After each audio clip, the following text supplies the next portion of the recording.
ఏం మనుషుడురా నాయనా మీరు? ఎవరా కోడి పుంజి నా కొడక నిన్ను చంపిపాటు దిగుతుంటే మళ్ళీ మాట్లాడుతా ఉంటావా? మీ మనుషులు బ్రతికినంత వరకు మా ప్రాణాలు తీసే పనేనా మీక? కాదురా కోడి పుంజి నా కొడక ఈ పూట ఆధారం కదంటరా. ఆదివారం అయితే మా ప్రాణాలు తీయాల్సిందేనా కోటయ్య? కాదురా కోడి పుంజి నా కొడక మేము మనసలం కదా, ఖచ్చితంగా చంపిపాటు తెగాల్సిందే. మనిషి ఏం మాట్లాడుతున్నాడు చూడు పరమేశ్వర. కాదురా కోడి పుంజి నా కొడక ఈ పూట ఆధారం మమ్మల్ని కూర తినకుండా చేద్దాం అనుకున్నా. ఈ బుద్ధు మమ్మల్ని చంపుకున్నా ఉంటే మీరేమైనా చచ్చిపోతారా కోటయ్య? కాదురా కోడి నా కొడక నువ్వు నేనే చెప్పు, చంపి తెగాల్సిందే, మేము మనుషులము. రేపు అయోధ్యలో సీతారాముల్ని ప్రతిష్ఠింపజేస్తున్నారు కోటయ్య.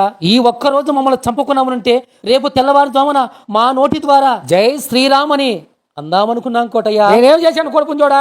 అయోధ్యలో ఓపెనింగ్ సోమవారం పెట్టుకుంటే ఆ ముందు రోజు ఆధారం వచ్చా ఇంకా కోళ్ళన్నీ కోసుకొని దిగుతుందాం అనుకుంటే ఇంకా దిగితే పొద్దున నీళ్ళు పోసుకొని అవును అయోధ్యకు పోతాము. ఏమయ్యా భారతదేశంలో ఉండే హిందువులారా, రేపు తెల్లవారితే అయోధ్యలో అంగరంగ వైభోగంగా జరిగేటువంటి విగ్రహ ప్రతిష్టలు, దాని ముందు రోజు కొన్ని కోట్ల మూగజీవుల ప్రాణాలు తీసేసిన మనుషులు వీళ్ళేనా భక్తులు? ఏమయ్యా హిందూ దేవుళ్ళ గురించి గొప్పగా మాట్లాడేటువంటి మనుషుల్లారా, సనాతన ధర్మాల గురించి మాట్లాడేటువంటి పెద్దల్లారా, మేము శ్రీరామచంద్రుడికి భక్తులము, మేము వెంకటేశ్వర స్వాముల వారికి భక్తులము, మేము అయ్యప్ప భక్తులం అని చెప్పుకునేటువంటి ముసుగులేసుకున్నటువంటి భక్తుల్లారా, రేపు తెల్లవారితే అయోధ్యలో సీతారాముల వారు కొలువుదీరుతున్నారు, దాని ముందు రోజు ఆదివారం జీవ హింస చేయకూడదని ఎందుకు చెప్పలేకపోయారయ్యా? మట్టి కొట్టుకుపోతారు మనుషుల్లారా. జై శ్రీరామ్.